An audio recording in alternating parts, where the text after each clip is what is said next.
Pijačne tezge u Srbiji pune su robe koja dolazi ilegalnim putem i koja je jeftinija nego u prodavnicama, jer za nju nije plaćena carina, a ni porez državi.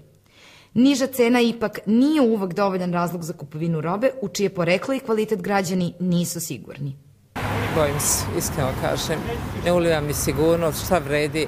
Mislim, nije to razlika u ceni toliko velika, a rizik je mnogo veći, tako da ipak je bolje kupiti u prodavnici, malo platiti skuplje, ali čini mi se da je sigurnije nego na pijaci. Pa ne znam, rok i ne znam ništa, to ne kupujem. Ne znam rok trajanja i ništa, nikad u životu nisam da pijem. Čak iako je jeftinija? Ne. Prema podacima tržišne inspekcije, najviše se trguje nelegalnom robom iz Kine, kao i duvanom i pratećom opremom. Da i pored brojnih kontrola tržišne inspekcije na pijacama u Beogradu nije teško kupiti razne vrste rezanog duvana, pokazuje snimak napravljen skrivenom kamerom. Kao Visto, na primjer, kao Monte Carlo, kao Laki, pošto ja sam radio isto sa cigarama, to je ta varijanta, ta isto, ta.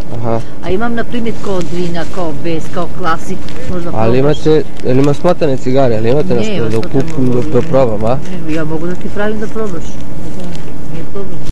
U Uniji poslodavaca Srbije upozoravaju da ilegalna trgovina ugrožava sve one koji rade legalno i plaćaju dažbine državi, ali u isto vreme predstavlja direktnu štetu za budžet. To je nešto što se u drugim zemljama zove organizovanim kriminalom i kad vas neko uhvati u tome da vi posjedujete veću količinu robe sem za svoje potrebe, imate zatvorske kazne koje su od 5 do 15 godina i oduzima vam se i lična imovina koju ste stekli. Znači, tretman je isto kao organizovani kriminal. Zbog ilegalne trgovine cigaretama, duvanom i pratećom opremom, država na osnovu nenaplaćenih akciza i PDV-a godišnje gubi oko 170 miliona evra. Procene o tome kolika je ukupna šteta po budžet Srbije zbog brojnih poslova koji se obavljaju mimo legalnih novčanih tokova kreću se od 1,5 milijarde do 3 milijarde evra godišnje.